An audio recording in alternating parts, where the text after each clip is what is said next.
मागी नावन के वटवाना कहीं तुम्हारे मरम में जाना। चरण कमल रज कहूँ सब कहे मानो सकरन मोरे कछुआए। मानो सकरन मोरे कछुआए। छुअत शिला भई नारे सोहाई। छुअत शिला भई नारे सोहाई। पाहन तेन काठ कठिनाए। तरने ओ मोने घरे ने होए जाए। बाट पर मोरे नाव ओढ़ाए। बाट पर मोरे नाव ओढ़ाए। श्री राम ने केवट से नाम मांगी पर वह लाता नहीं है। वह कहने लगा मैंने तुम्हारा मर्म भेद जान लिया। तुम्हारे चरण कमलों की धूल के लिए सब लोग कहते हैं कि वह मनुष्य बना देने वाली कोई जड़ी है जिसके छूते ही पत्थर की शिला सुंदर स्त्री हो गई। मेरी नाव तो काठ की है, काठ पत्थर से तो कठोर होता नहीं है। मेरी नाव भी उनकी स्त्री हो जाएगी और इस प्रकार मेरी नाव उड़ जाएगी। मैं लुट जाऊंगा अथवा रास्ता रुक जाएगा जिससे आप पार न हो सकेंगे और मेरी रोजी रोटी मारी जाएगी। मेरी कमाने खाने की राह ही मारी जाएगी। एह प्रतिपाल हो सबो परिवारो। एह प्रतिपाल हो सबो परिवारो। नहीं जानो कछुआ और कवारो। जो प्रभु पार अवति गाच है ओ। मोह पद पदों में पैखारन कहो। मोह पद पदों में पैखारन कहो। मैं तो इसी नाव से सारे परिवार का पालन पोषण करता हूँ, दूसरा कोई धंधा नहीं जानता।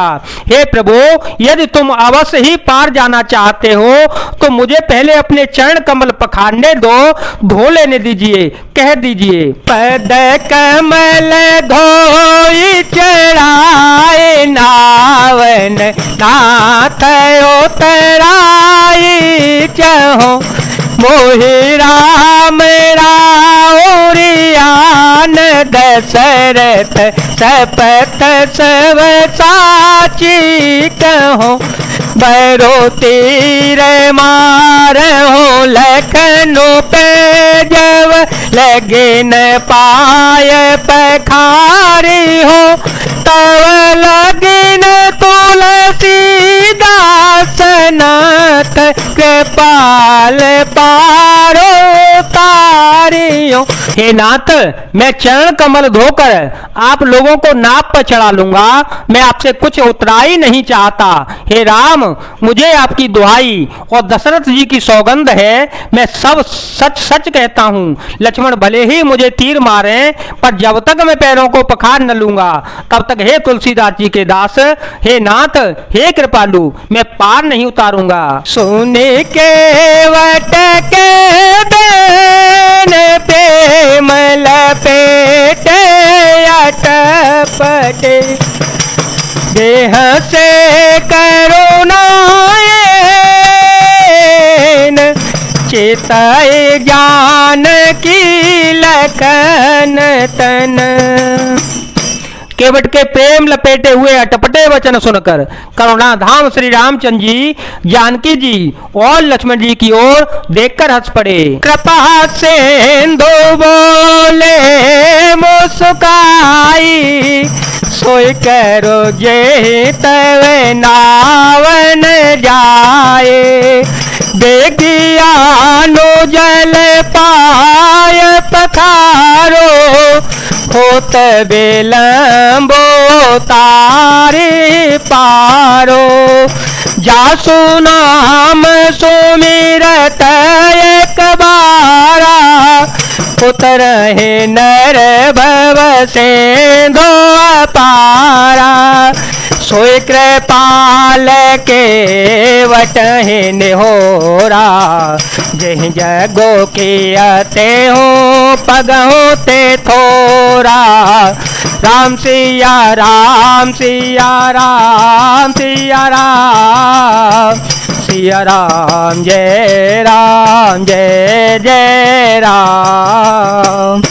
कृपा के समुद्र श्री रामचंद्र जी केवट से मुस्कुराकर बोले, भाई तू वही कर जिससे तेरी नाव न जाए। जल्दी पानी ला और पैर धो ले, देर हो रही है, पार उतार दे। एक बार जिसका नाम स्मरण करते ही मनुष्य अपार भवसागर के पार उतर जाते हैं। और जिन्होंने वामनावतार में जगत को 3 पग से भी छोटा कर दिया था, 2 ही पग में त्रिलोकी को नाप लिया था, वही कृपालु श्री रामचंद्र जी गंगा जी से पार उतारने के लिए केवट का निहोरा कर रहे हैं। पदन खने रखी देव सर हरसी। सुन प्रभु वचन मोहे मत करसे।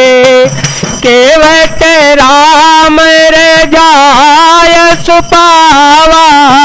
पाने कटवता भर ले आवा। अति आनंद मगे अनुरागा। चरण सरोज पखारन लागा। बरसी सुमन सुर सकल सिहाई। इस समय पुण्य पुंज को नाही। प्रभु के इन वचनों को सुनकर गंगा जी की बुद्धि मोह से खिंच गई थी कि ये साक्षात भगवान होकर भी पार उतारने के लिए केवट का निहोरा कैसे कर रहे हैं। परंतु समीप आने पर अपनी उत्पत्ति के स्थान पद नखों को देखते ही उन्हें पहचान कर देव नदी गंगा जी हर्षित हो गईं। वे समझ गईं कि भगवान नरलीला कर रहे हैं। इससे उनका मोह नष्ट हो गया और इन चरणों का स्पर्श प्राप्त करके मैं धन्य होंगी, यह विचार कर वे हर्षित हो गईं। केवट श्री रामचंद्र जी की आज्ञा पाकर कटौते में जल भरकर ले आया। अत्यंत आनंद और प्रेम में उमंग कर वह भगवान के चरण कमलों को धोने लगा। सब देवता फूल बरसाकर सिहाने लगे। इसके समान पुण्य की राशि कोई नहीं है। पद पखारे जलोपान करे। आप साहित परिवार। पितर पारो करे तबोहे पुणे। मुदित गये पार। जय जय राम जय जय राम। जय जय राम जय जय राम। जय जय राम जय जय राम। जय सिया राम सिया राम। जय राम जय जय राम। चरणों को धोकर और सारे परिवार सहित स्वयं उस जल चरणोदक को पीकर पहले उस महान पुण्य के द्वारा अपने पितरों को भवसागर से पार कर फिर आनंद पूर्वक प्रभु श्री रामचंद्र जी को गंगा जी के पार ले गया। जय जय श्री राम। जय वीर हनुमान जी महाराज। जय भोलेनाथ। जय दीनानाथ। जय शिव शंकर।